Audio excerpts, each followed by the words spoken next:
And welcome to the program. So glad you can join me today. And you often hear Jill Martin Rishi on this program as a radio guest, and I consider her an expert on cults, paranormal, the occult, apologetics, and more. And she's following in the footsteps of her father, Dr. Walter Martin. She also handles the social media of Olive Tree Ministries, and she writes for us. And she recently did an e-newsletter for us. And Jill, thank you for coming in, by the way. It's good to be here, Jen. And I'm going to read a few paragraphs from your e-newsletter. And folks, you can sign up at our website, olivetreeviews.org, and go to resources. I want to read a few paragraphs, and then we're going to discuss a little bit of what you've written, Jill. And again, this was on the rise of the occult and the rise of, just some of the things that I think are very haywire. And you say, so many know nothing about how great civilizations fall. They don't connect the historical fact that the rejection of God always leads to the rise of evil. Today, we turn on our TVs or computers and see the glorification of everything vile that crushed ancient Israel and Rome. So true. Everything awful that destroyed 17th century France and 20th century Germany. And then you say, the lure of secret power is irresistible, and though far weaker than the power of God, they choose it, being darkened in their understanding, excluded from the life of God because of the ignorance that is in them, because of the hardness of their heart. Ephesians 4:18. Where the occult thrives, there is no hope. Malevolent evil always breeds despair. I want to stop here. Who could have guessed that the 21st century would bring a witchcraft boom? Its biggest cheerleaders are the media, who glorify it as good practice, when all the evidence of history tells us it has always been evil. How do you fight a media blitz raving about Super Bowls, supermodel wives, and their cute little habit of closet witchcraft? And here's where I'm heading, because then you say, Patriot quarterback Tom Brady thought he was doing something good when he shared special moments with his wife Giselle in an interview after his 5th Super Bowl victory. Okay, Jill, I found this shocking in light of what you wrote, that Tom Brady admitted that his wife is a so-called good witch. Yes, and he actually quoted her, Yes. Jan. She said, "You're lucky. I'm a witch. I'm a good witch." Can you imagine? This is like their level of media attention is beyond anything I think we can comprehend. They literally cover the world. I don't think this is real shocking, only because half of America, almost every progressive in America, has rejected God. They've rejected faith. They've rejected Christianity. To them, government is God, and that has consequences. Europe tried this. They threw God out 50, 60 years ago. We can see what's happening to Europe. And I'm going to play a clip in just a minute of Tom Brady. What were your thoughts? Well, like you say, it's not surprising. It's a shock to hear it mainstream like that from probably the top quarterback. And he's a role model. Yeah, he's a role model. So it's a shock to hear it on that level, but it's not surprising considering her background. So I believe that she really was steeped in witchcraft in Brazil, because it's almost like a state religion in a way. Is that right? There are so many different forms of it in Brazil, and people just take it for granted. When they cast spells, a lot of times they'll do it right out in the open, and then people climb on fences and sit there and watch them actually do the spell casting. And she is from Brazil, Yes, obviously. yeah. So this probably is something that she was very familiar with as a young girl. Let's play Tom Brady talking about all this. Any superstitions going into the game? Any special thing you carried into the game on Sunday that you had tucked away somewhere? I did. I always, I've learned a lot from my wife over the years. And she's so about the power of intention, and believing things that are really going to happen. And she always makes a little altar for me at the game, because she just wills it so much. So she put together a little altar for me that I could bring with pictures of my kids, and I have these little special stones and healing stones and protection stones, and she has me wear a necklace and take these drops she makes, and I say all these mantras. And I stopped questioning her a long time ago. I did. I just shut up and listened. And at first I was like, this is kind of crazy. And then about 4 years ago, we were playing the Seahawks, and she said, you better listen to me. This is your year, but this is all the things you're going to have to do to win. And I did all those things, and by God, it worked. It was pretty good. And then in 2015, it was about early January, and she said, you know how much I love you? And I said, yeah. And she said, I just want to let you know this is not going to be your year. Oh. And of course, we lost. I said, what does 16 look like? And she said, 16 is going to be your year. So it was early January this year, and I said, babe, asking, do we have a chance? And she said, yeah, but you're going to have to do a lot of work, and you're really going to have to listen to me. So, man, I listened to her. And right after the game, she said, see, I did a lot of work. You do your work, I do mine. She said, you're lucky you married a witch. I'm just a good witch.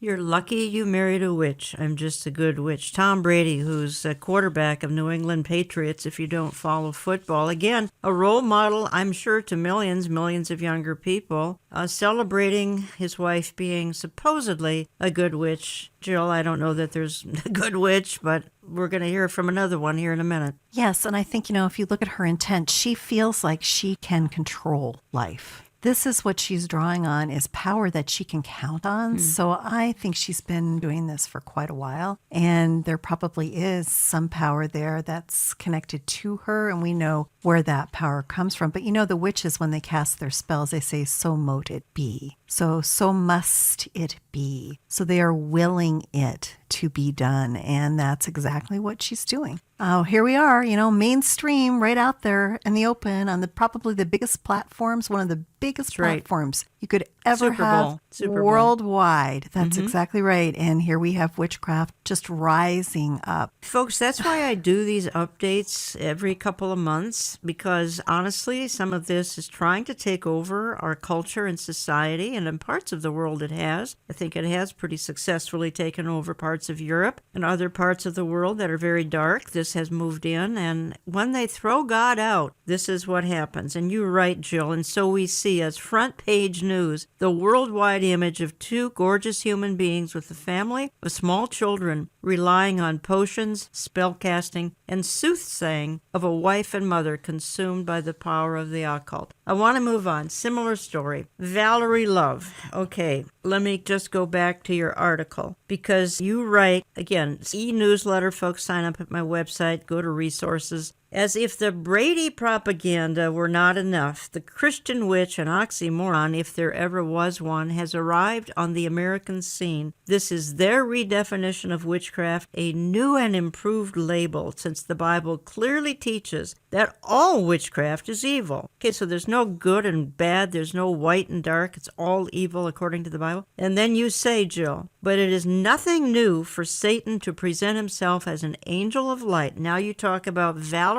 Love, an ex-Jehovah's Witness turned Christian witch. I said that right, folks. Ex-Jehovah Witness turned Christian witch is simply marching to the same ancient drum. She believes in white witchcraft, just like the Bradys, even though biblically and historically, there's no such thing as a good witch. And this Valerie Love is, again, trying to pass herself off as a Christian witch. In 2013, she published the Christian Witches Creed, which has amassed a large following. In her Christian Witches Creed, she writes, I am a Christian witch. I love my cross and my wand. I consult my tarot deck and my Bible. I adore and am devoted to Christ and the goddess. Is it possible, Jill Martin Rishi, to be devoted to Christ and the goddess? Because who's the goddess? Well, that depends, I guess, on which day of the week it is and which particular goddess is currently being worshipped. In paganism, which is what this is, sorcery, paganism, there are just many, you could even go up to thousands of gods and goddesses that have been worshipped down through the centuries. Unfortunately here, she's not familiar with 1 Samuel 28. And King Saul visited a medium, visited the witch of Endor, and his punishment was death. He wasn't expecting to see Samuel, but God sent Samuel to respond to him and to condemn him to death. So there we have our first instance of how God feels, and it was a very detailed encounter, so how he feels about witchcraft and any kind of connection to him. And then we have Paul, of course, in 1 Corinthians, warning against ever mixing any kind of pagan practices with Christianity. So he spends a great deal of his time in Corinthians warning us that these things cannot mix. So you have basically an approach that Satan always does, where he takes something and redefines it. She is trying to redefine witchcraft. There is nothing historical, no evidence that ever points to a good witch down through the centuries. But of course, evidence, as we know today, Jan, Right. evidence doesn't mean anything. Well, she says, again, this is Valerie Love. She says there's no conflict in what I do, what I say, or who I am. She says, whether I'm walking in nature and hanging out with fairies, or in high consciousness communication with angels, or commanding demons and spirits, or stirring a healing remedy in my cauldron, or pulling herbs for a tea, or speaking a spell, or dressing a candle, wherever I may be and whatever I may be doing, I am never confused and I am never in denial. And then she says, the creed goes on, I am clear and certain I was sent here by God for God's good purpose. This is her creed. You're going to get, first of all, Monday through Friday, we're going to be at school. The Covenant of Christian Witches Mystery School is in session, boys and girls. Yes, kiddos. On Saturday, we have a reader studio. You can get readings, or you can even register to be one of our vendors or one of our readers at our readers hall. Saturday night, we have a witches ball. The witches ball is themed. And the theme of the witches ball this year, boys and girls, American Horror Story Apocalypse. I want to see someone come as Michael Langdon. Now, yes, he is the seed of Satan. Yes, he's the devil's spawn. However, I like him. And I'd like to see someone come as Michael Langdon. Or maybe his very witchy mother. His mother wasn't witchy. His mother was a servant of Satan in the satanic church. So anyhow, that's Saturday night, a witch's ball. Themed American Horror Story Apocalypse. Get your witchy gear, get ready for food, fun, dancing, all of it on Saturday night in Salem. Next, Sunday morning, Resurrection Sunday, Easter Sunday, the first ever that we've ever done, Christian Witches Church service. And this is probably the heart of the whole convention for me, bringing a word to you from the pulpit, Reverend Valerie Love, at a Christian Witches Church service. We have musical guests that you will love, and we have all the inspiration and a powerful word, especially for Christian witches. Again, ultimate in delusion. We get that. Absolutely. And of course, Satan is always the angel of light, right? I mean, you have mediums like Jonathan Edwards who claim he was sent here by God. They all claim they're sent here by God. In fact, we have records of seances that took place in the 1800s, and they would literally open a Bible in the middle of the table, if you can believe that, Jan. They would put an open Bible in the middle of the table, and there are records of hands appearing above that Bible and pointing to a Bible verse. Okay. So that's in the middle of a seance. So this is Satan's modus operandi. It's worked so well for him. Why should he change it? Mm-hmm. You're listening to Understanding the Times Radio. Jan Markell here in studio with Majel Martin Rishi. You've heard her often on this program. She manages our social media, so you might be talking to her on Facebook as well. And we're giving a paranormal update, and you can learn more at her website, waltermartin.com. She's the daughter of Dr. Walter Martin. And check out her 700-page book found at waltermartin.com, The Kingdom of the Occult. The Kingdom of the Occult. And I think, Jill, you're updating your father's book, The Kingdom of the Cult. So you've been doing that the last many months? Yes, and we have a brand new edition coming out. Also, Jan, we're doing something new. We're doing a handbook on the cults. Good. It's a mini version of The Kingdom of the Cults and includes a study guide. So that will be out in 2020. 2020.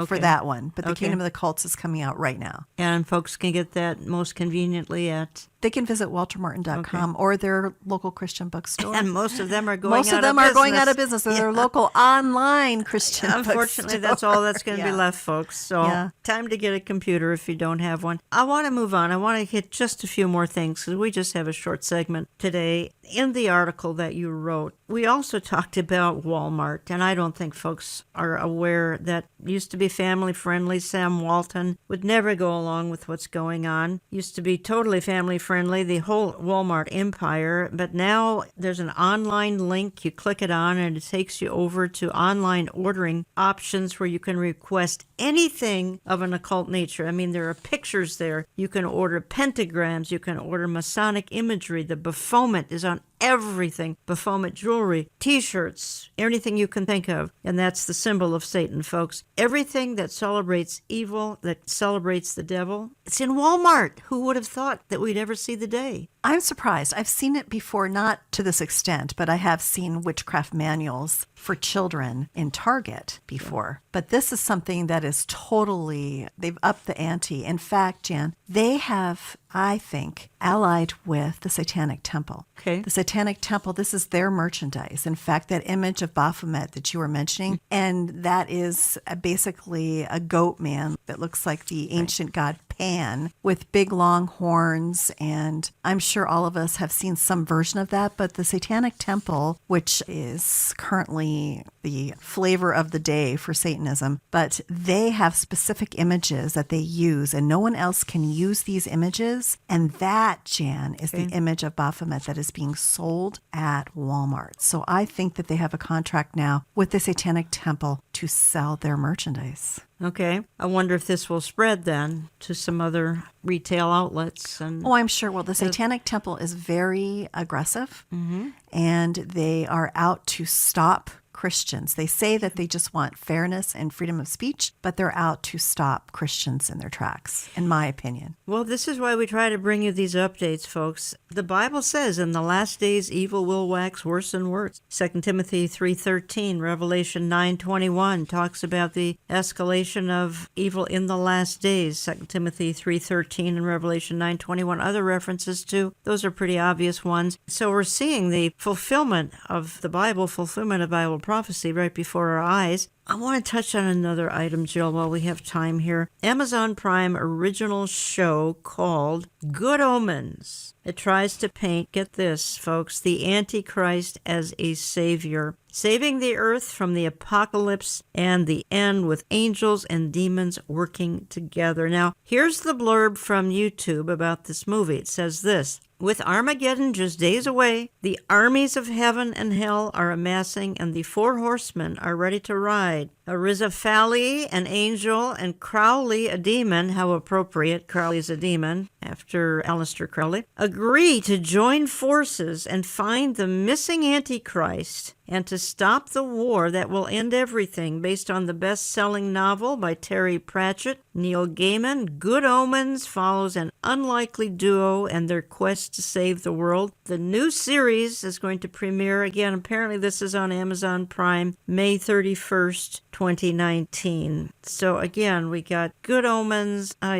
What next? I'm sure it will do very well, too, because as you and I know, anything dark sells very well. Yeah. I mean, the irony here to me is just incredible. Who are they looking for? The Antichrist. Yeah, they're looking for the Antichrist. To solve all their problems. Isn't that ironic? Yeah. Again, the world of the unbeliever doesn't understand that will usher in all of their problems. Exactly. Because they're going to be left behind and they're going to have to deal with literal hell on earth. You write this. I'm going back to your article, Jill. This was our e-newsletter several weeks ago now. And you write this, and this is a good note to close on. We must be salt and light in a very dark place, giving him all the glory. The power of the occult is strong, but it is far weaker than God's power. When it seems like all hell is breaking loose, how wonderful to know that this world is not our home. We have an eternity of incredible joy to look forward to, a new heaven and a new earth. What will it be like? The lion will lie down with the lamb. There will be no more tears, no suffering, no evil people, no Satan, no death. And then you refer to Dr. Kurt Koch, a 20th century pastor and 40-year warrior against the occult, puts it all into perspective. Satan and all the hosts of darkness are a defeated foe. The triumphant theme of the New Testament is that Jesus has disarmed the principalities and powers and made a public example of them, triumphing over them. Colossians 2:15. Why don't you expound on that if you would?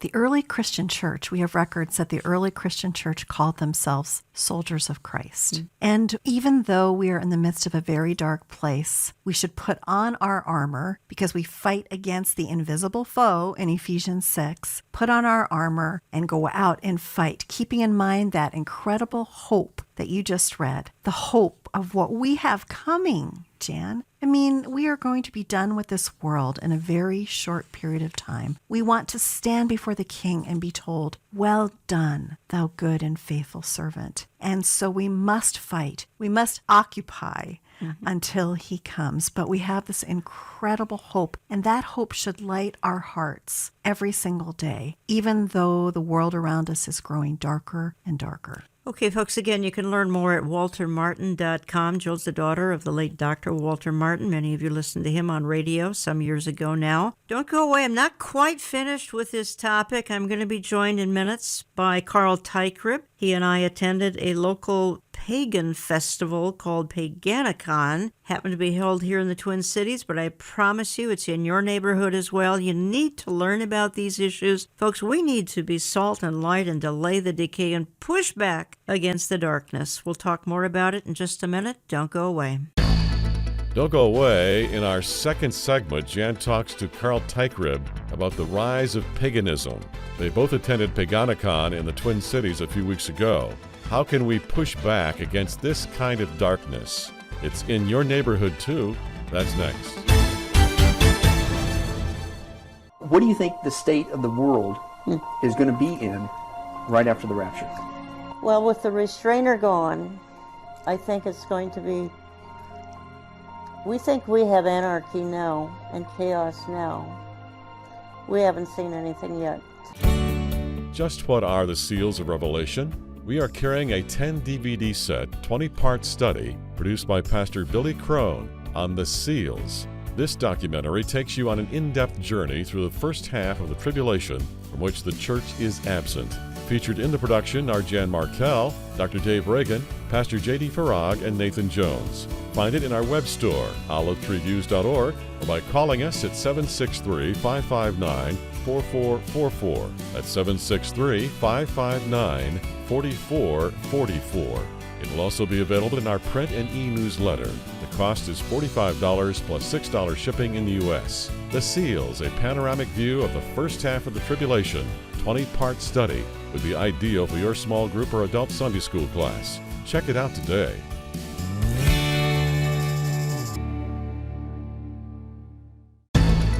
As the pagan community itself recognizes they are growing, they have more of a social voice, more of a cultural voice now than they've ever had before. They're experiencing growing pains and growing challenges, and also looking to see how can we bring legitimacy and authenticity to what we do into the broader world around us. It's a recognition, really, Jan, that we live in an age now which already gravitates to the pagan mind. Whether you consider yourself a pagan or not, the pagan worldview is imbued within our culture. We love hearing from you. You can always contact us through our website, olivetreeviews.org. That's olivetreeviews.org. Contact us by mail at Olive Tree Ministries, Box 1452, Maple Grove, Minnesota 55311. That's Box 1452, Maple Grove, Minnesota 55311. Call us Central Time at 763-559-4444. That's 763-559-4444. This program is posted electronically to our website, to oneplace.com, and to our YouTube channel early Saturday morning. Now here's Jan Markell. And welcome back. Moving into a little bit different topic here. My guest for the next two segments is Carl Teichripp. He's a researcher, author, speaker, and over the years he has attended a range of internationally significant political and religious events in his quest to understand sort of the historical and contemporary forces of transformation, including the Parliament of World Religions, Burning Man in Nevada, and the United Nations Millennium Forum, and Paganicon in my hometown. Now, let me just say a word about that, because both Carl and I visited the local Pagan Pride event in the Twin Cities just a few weeks ago now, And although such events are held literally around the world, one of the headquarters of it all happens to be my hometown, Minneapolis, St. Paul. The annual Paganican event is at a local hotel, and it's for people who identify as Wiccans, Druids, pagans, heathens, shamans, psychics, New Agers, and a lot more. And there they meet, they exchange ideas, and they they celebrate the darkness. Participants are encouraged to renew their spiritual life, but this spiritual life does not include the God of the universe or his son, Jesus Christ. Some I talked to had been raised believing in the basics of Christianity. One told me, quite frankly, he said, I read every book ever written by the late Grant Jeffrey. Obviously, he had heard the gospel in those books, rejected it all. And now they celebrate earth worship, witchcraft, and all things dark. I could not help but think of the biblical references that state that someday every knee, including every knee attending this Paganican event, will bow before the Lord Jesus Christ. Carl Teichribb, welcome to the studio here of Understanding the Times Radio. And John, it's good to be with you. Welcome to the land of 10,000 lakes, 10,000 New Age shops, 10,000 witch covens. You've apprised me of some of this, and I got a international audience, but I happen to live in the heart, the heart of evil here. Well, the Twin Cities area is very unique in that it has a very vibrant pagan community, and that pagan community has been alive and well since the 1970s. Mm-hmm. And in the last 20 years or so, it has really grown in size, and it's spread out. It's not just here, Jan. It is all across the Western world. It's all across the Western world. I get that. You and I were both at this event. You were there for 3 days. I was there for an evening. It was in a hotel not far from here. We won't go any further in details on that, but at first glance, it might appear like this was just a weekend Halloween party. People were in costumes because they were having a costume contest. But there were concerts, there were art shows, there were meditation sessions. They were speaking about, the people I talked to, about honoring nature, honoring trees, talk of crystals, Reiki therapy, intuitive readings, healing rooms, tarot cards, magic, holistic living, magical art of baking. New Age, not a big deal. This has been going on forever. Nothing unusual to see tarot card. What made this and what makes this so different? What makes this event different is that it really draws together a diverse pagan community, and it celebrates the diverse forms of paganism. It's a time for networking. It's a time for their own community to grow and to find places of connection. And so this event, because this is an annual event, and this year was the 9th year, by the way. This year was just under 800 people who were registered for Paganican. There's a lot of rituals. The event begins with a ritual. It ends with a closing ritual. There are numerous rituals all throughout the day, a lot of workshops, a lot of networking opportunities. There's workshops. I attended a workshop on blasphemy as a healing tool. There's workshops on a variety of pagan subjects. As the pagan community itself recognizes they are growing, they have more of a social voice, more of a cultural voice now than they've ever had before. They're experiencing growing pains and growing challenges, and also looking to see how can we bring legitimacy and authenticity to what we do into the broader world around us. It's a recognition, really, Jan, that we live in an age now which already gravitates to the pagan mind. Whether you consider yourself a pagan or not, the pagan worldview is imbued within our culture.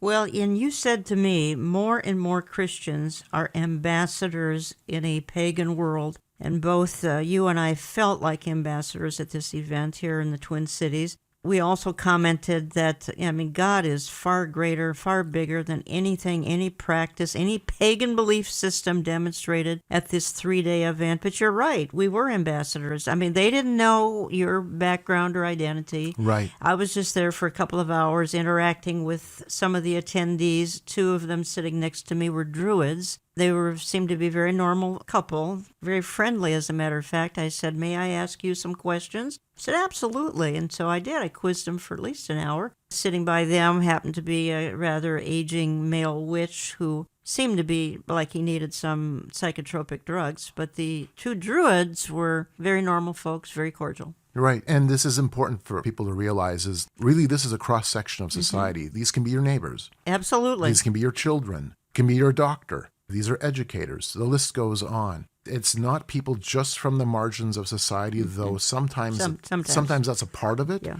People looking for community, people looking for a place where they belong. But at the same time, this is a spectrum. This is as broad as your neighborhood in terms of the type of people you'll meet. I spoke to some of them about the eternal consequences of their actions. And of course, they weren't impressed. They were looking for spirituality, but in all the wrong places, which you don't have to go to a Paganican convention to look for spirituality in the wrong places. I mean, you can find that in some of our weaker denominational churches. They certainly were looking for it in the wrong places. But there were children there and there were teens there. Right. There were workshops for children and teens. And you said to me, for the kids, they're raised in pagan homes, sort of like going to Sunday school for them. Right. There were teen and children tracks, teen and children workshops that could be attended. There was a room specifically set aside for their children. You know, this may be more of a surprise or a shock to Christian thinking if we would have introduced this idea maybe 20 years ago or 30 years ago. But now there is an entire generation brought up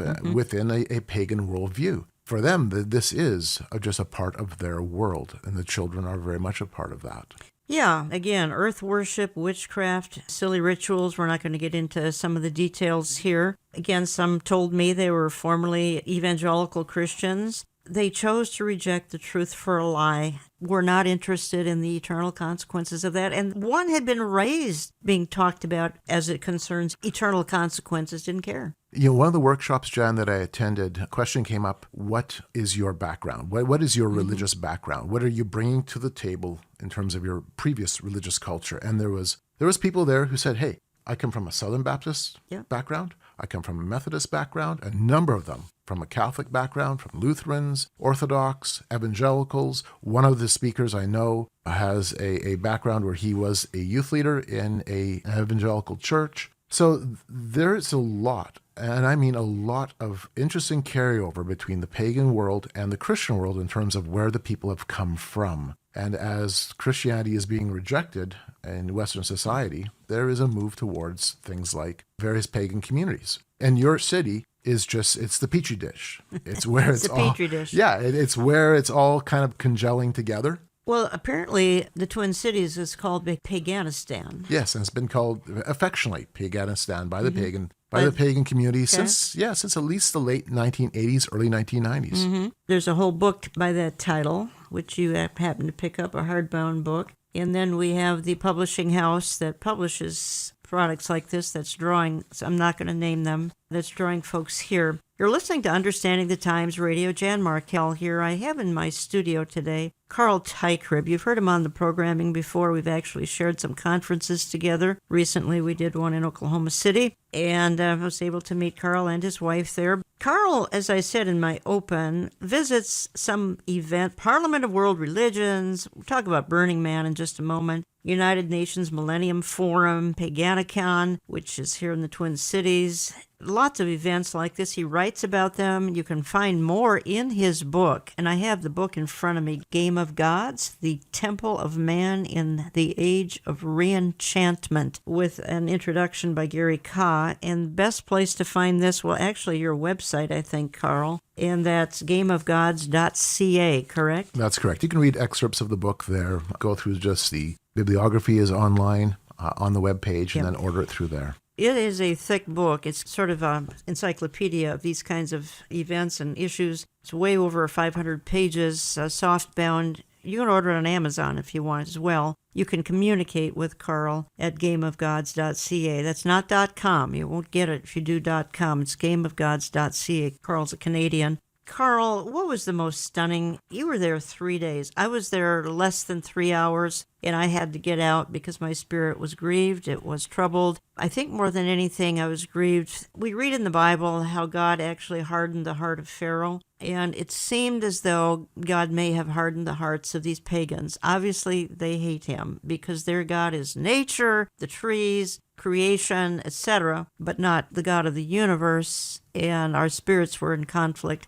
What was the most troubling thing you saw? One of them was a ritual. I won't go into the No. ritual. There was a certain ritual that took place called the marriage of heaven and hell that had some really disturbing elements to it. And it was understandable. I mean, it is a disturbing thing. This is serious. What we're talking about here is really serious. It demonstrates, and it should demonstrate to the Christian church, look, the reality of spiritual issues is here. It's in our face. It's time for Christians, for us, to, first of all, know what we believe and why we believe and stand firm on that. The other thing I think is important for Christians to realize is that while this is all around us, and indeed we have a pagan worldview that's absolutely saturated through our culture in many different facets, and the book brings that into play, we need to recognize that at the end of the day, every knee bows, every person, every power, every principality bows. I think sometimes we tend to gravitate towards fear, whereas the only one that we should be fearing is God himself, who is greater than any of this, who is greater than any one or any person that was at Paganicon or that's even in the room with you and I right now. He is the one who is over and above all things.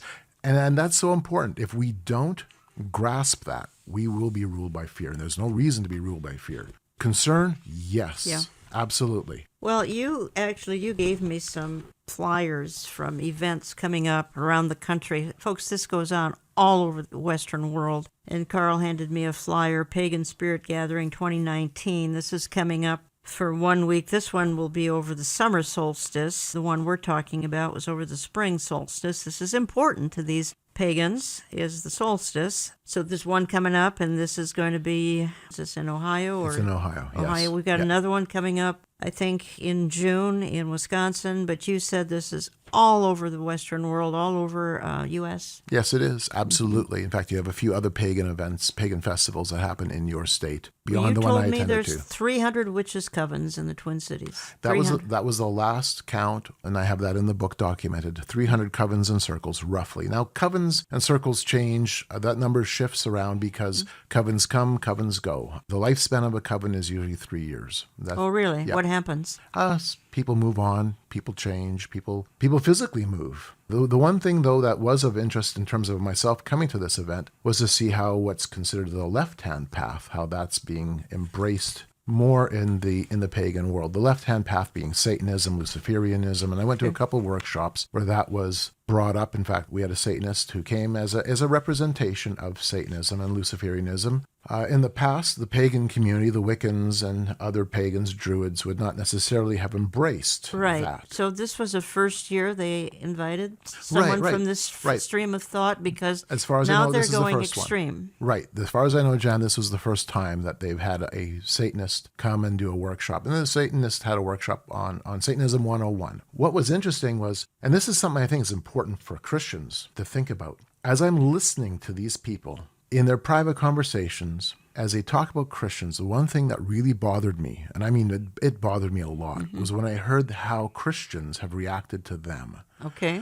Not in love. That's right. Not in mercy. That's really important. Not in grace, but chastising them, swearing at them, calling them down. The one Satanist I was listening to was talking about how a man had come over to her with a bag of trash and literally threw trash on her.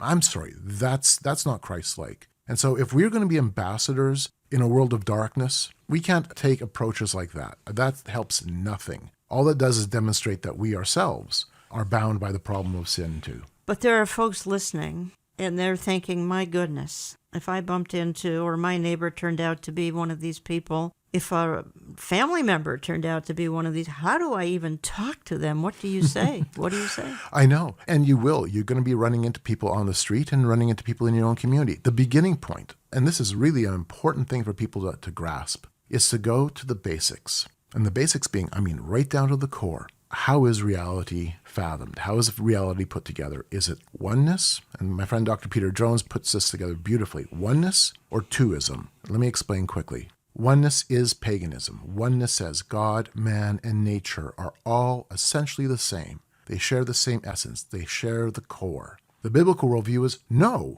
it's not oneness. It's two. God, distinct, holy, completely different than the creation. He is above the creation. Isaiah chapter 40 brings this out beautifully. Romans 1 brings this out. So reality, from the biblical worldview, is God is different and distinct, and then there is the rest of creation. I've had talks with Wiccans, I've had talks with pagans where we've brought that into play and brought that as kind of the forefront where we can begin a conversation. Because you have to start somewhere. And that really is as basic as it gets, but also it is a powerful place to begin. Well, you said to me that Christians need to have a mind to engage these folks. Right. I mean, our nature would be to run away. Even though the folks I spoke to, again, they were very open to anything I had to say. We shook hands when we parted. They smiled. They were just couldn't be more gracious. Right, right. And I'm sure you encountered this weekend yourself. Absolutely. And I walked away, feeling, there are lovely people there. Mm-hmm. And I've interacted a lot with this community. There are some wonderful, good-natured, wonderful people, but their spiritual worldview and what they've bought into is the exact opposite of what Christ wants to give them. Well, I want to ask you about Burning Man, because this is a huge festival in Nevada. You go down there with a tent and a sign you hang outside of your tent, and you engage in more of this. And maybe Burning Man is even more extreme, but I think my audience needs to get acquainted with exactly what's out there. Now, I don't think my average listener is not going to attend Burning Man. No. But they need to know, I think, that this is kind of mainstream now. At least it's mainstream. It's a little fringy yet, of course, but just about everybody knows something about Burning Man, and I think that Christians need to better understand it. They can at least battle it in the spirit, if in no other way. Maybe they physically can't. When I come back, folks, we'll talk about this, and I'll wrap up my hour today. Don't go away. We are available 24/7 on our website, olivetreeviews.org, where we have an active online store, conference information, our print and e-newsletter, donation links, daily headlines, and other article categories. You can now text to give. Call us or visit our website. Jan and Carl Teichrieb will be right back to wrap up today's program. Why not save the date of Saturday, September 21 for Understanding the Times 2019? Tickets go on sale June 1st for $25 and include lunch. We will be selling general admission seats only and no assigned seating. Speakers this year include Dr. Robert Jeffress, Amir Sarfati, Pastor Jack Hibbs, Pastor J.D. Farag, and Jan Markell. They will help you understand the times and become watchmen on the wall. Location once again is Grace Church in Eden Prairie, Minnesota, just outside of Minneapolis. The teaching is timely and the fellowship is unparalleled as you make friends for life. Save the date and visit our website's conference page for a list of hotels and other pertinent information. That's olivetreeviews.org, olivetreeviews.org. We hope to meet thousands of you September 21, just outside of Minneapolis. We set up a sign at our tent, and there's a small team of us, and the sign simply says, Camp of the Unknown God, which comes out of Acts 17. Okay. All right? How do we proclaim Christ in a pagan culture? Well, how did Paul proclaim Christ in a pagan culture? Mm-hmm. Paul, when he was at Athens, the paganism of Athens was raw compared to the paganism we have now. We have politically correct paganism. Back then, it was very, very raw and very open. It was the worldview that everybody lived under. We don't talk about the dark side to focus on negative information, but to encourage you to push back against these forces. The Bible says that in the last days, evil will wax worse and worse. And that is why the Christian is called to take a stand and defeat it. And the enemy is a defeated foe. Here's Jan Markell and Carl Teichrieb to wrap up today's program. There are many reasons for this massive and global paganistic or occultist revival, but who exactly is a pagan? What do they believe and where do they live? Keep in mind, this video is obviously not trying to promote any religious belief, merely an analysis of a growing and fascinating demographic trend that is impacting millions worldwide. According to some estimates, European neo-paganism is the fastest growing religion in the United Kingdom, France, Portugal, Denmark, and, you guessed it, the United States of America.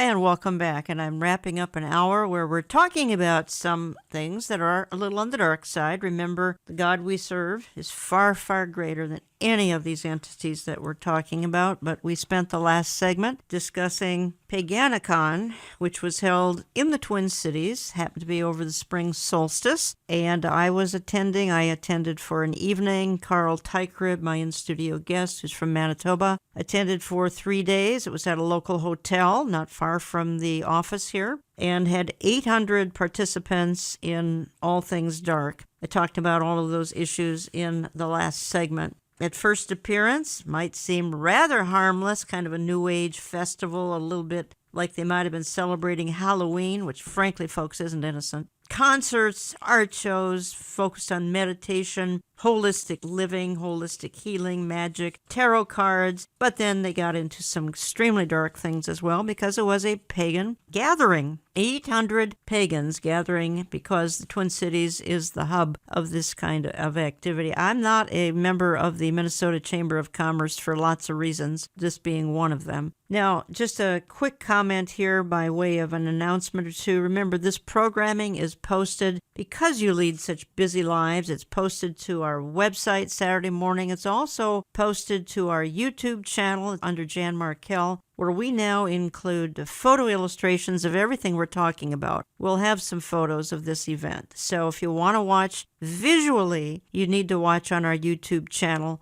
The channel is Jan Markell, so look that up. Saturday morning posted to our YouTube channel. Otherwise, it's to our website, oneplace.com, plus about 830 radio stations around the country, actually around the world. Carl, thank you for driving all the way from Manitoba to be a part of this event and then to be a part of the event here at the studio. Speaking of Canada, I will be speaking in Canada with Amir Sarfati. It will be Saturday, May 11th, awaiting his return conference. Participating Amir Sarfati, Pastor Barry Stagner, Pastor Jack Hibbs, myself. Church on the Queensway in Toronto, May 11th. You need to get tickets at beholdisrael.org, beholdisrael.org. I hope to meet Canadian followers of Olive Tree Ministries. We're still waiting to see if the event may be live streamed. I can't answer that at this point in time. Carl has a book. It's called Game of Gods, The Temple of Man in the Age of Reenchantment. I think I said that wrong the first time. The subtitle is The Temple of Man in the Age of Reenchantment. Game of Gods. You can contact him at gameofgods.ca. Did I get that right? That's correct. Gameofgods.ca. You can get the book there. You can get the book at Amazon. I happen to read the pages where he's written here about Paganicon, and he's a regular attender of it. Carl, does anybody know your background when you're there?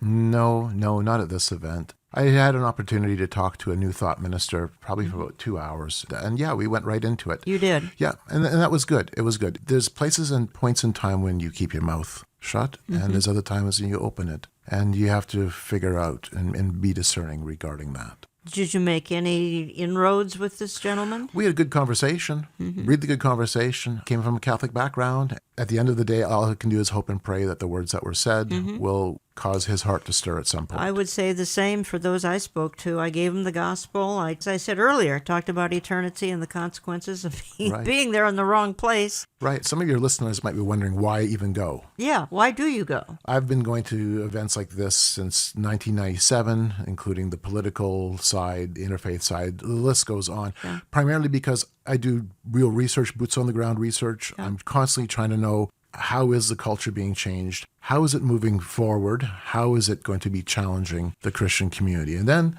present that to people like yourself and others who can take it and disseminate that to a broader audience. Well, you actually have a tent at Burning Man Festival. It is in Nevada. Am I right there? That's right. Yep. Northern Nevada. Northern Nevada, Burning Man. It's late summer every year. It's more paganism.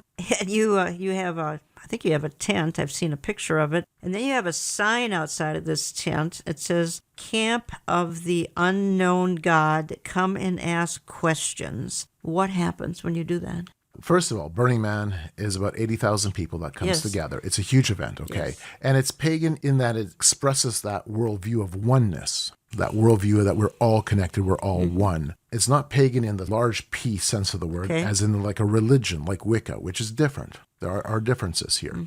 Nonetheless, we want to know, okay, is a biblical model relevant for a modern pagan culture? Can we take a biblical model and move it forward into the age we're living today? So unlike Paganicon here in the Twin Cities, you don't talk about your background, your purpose in attending. At Burning Man, you not only talk about it, you put a sign out front That's and right, say, right. come and talk to me about this because I'm here Right. to tell you about the truth. Right. I'm going for two purposes. I am doing research at Burning Man. There's all kinds of things there, workshops, lectures, meetings, things like that happen. It's not just one event. It's hundreds of events Okay. under one umbrella. How long is this? 8 days. Okay. And then we set up a sign at our tent, and there's a small team of us, and the sign simply says, Camp of the Unknown God, which comes out of Acts 17. Okay. All right? How do we proclaim Christ in a pagan culture? Well, how did Paul proclaim Christ in a pagan culture?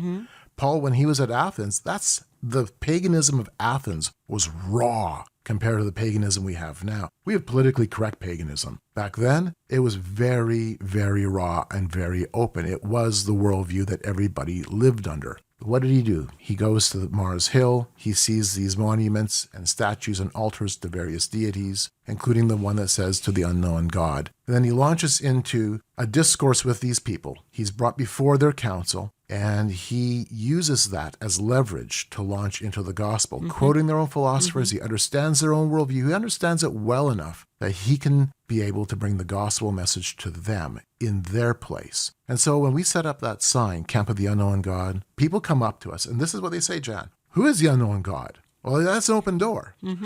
Here's some water, have some food, have some 120 Gatorade. degrees. It's hot. It's just boiling hot. Most times it's really hot. We have windstorms. It's a very harsh place. Okay. And then we'll have conversations, and we'll let them talk, and we interact. And we'll have a conversation for 20 minutes, 30 minutes, 2 hours. Do you persuade anybody that this is not a good lifestyle? It's not so much an issue of persuading. It's more of an issue of here's the truth of Jesus Christ. Okay. And we use the oneness, two-ness model. And we've used that to help people see things very differently. And in fact, last year we had people coming to our camp to talk to us multiple times. People say, hey, I've got to run. I'd like to come back tomorrow to talk some more. Absolutely. In fact, last year we had 12, 15 people that interacted with us fairly frequently all throughout the event. At one point, one of the fellows that I was hanging out with, and he'd been with us right from the beginning of the event until almost the end, on Wednesday, I just said to him, I said, hey, you're a Burning Man. This is your first time at Burning Man, and you have every carnal pleasure under the sun. There's all kinds of avenues to explore spirituality, and you're hanging out with a bunch of Christians. Like, what's wrong with you? You're at Burning Man. You're hanging out with Christians. And he just looked at me and said, I'm just learning so much from you guys. Okay. So those are seeds. Are there others like you there? I don't know. What prompts 80,000 people to come to steaming hot desert, 100, 120 degrees, probably very few showers, probably limited bathroom facilities, etc., just inconvenience all around, uncomfortable. What prompts them to come out to something like this and spend a week? Community, the spectacle, the energy and excitement of the place. There is a lot of things there that draw people in terms of just the overwhelming nature of what's happening. It is unlike anything else. Really? Yeah. What's the age group? The demographics are broad. They have children. They have a children's village area set up so that families with young children have a place to go. And the demographics are as broad as any community. And what is the meaning of Burning Man? Well, at the end of the week, we burn. I'm saying we because I go there. Burn a human effigy. Straw man? Not straw. It's made of wood. Wood? Yes, and it's quite tall. Yeah. In 2014, it was over 100 feet tall. And then they also have temples set up. But what's the significance of burning this piece of wood? Birth, death, rebirth, birth, death, rebirth. And the co-founder of the event, Larry Harvey, he's passed away now, but he has made it very clear. It's about you finding your own sense of spirituality. It's really a self-service cult, and that's how he described it. You wash your own brains. And this is a place where you come in and experience some sense of spirituality, not that you are looking for a supreme being, but as what Larry would say, being is supreme. And so it has a very self-motivated sense of spirituality. Interesting. You can learn more with Carl's book, Game of Gods, The Temple of Man and the Age of Reenchantment, Carl Tykrib, and you can find it at gameofgods.ca. That's CA stands for Canada, gameofgods.ca. Carl, thank you for what you do. I mean, I'm not sure a lot of people can fully appreciate it. I do. You're going back to Burning Man the end of August, correct? We're going to try. We're going to make sure we get our tickets and go back. You're going to plant a tent and a sign, and you're going to share the gospel again. Well, hey, Paul's model works. It does open doors. You know, when you look for spirituality in all the wrong places, you will always find a counterfeit God and belief system. And while the devil is going about like a roaring lion, seeking whom he may devour, the Bible says in 1 John 4:4 that greater is he that is in us, and that would be the God of the universe indwelling all true Christians, than he that is in the world. We can slay the devil and his angels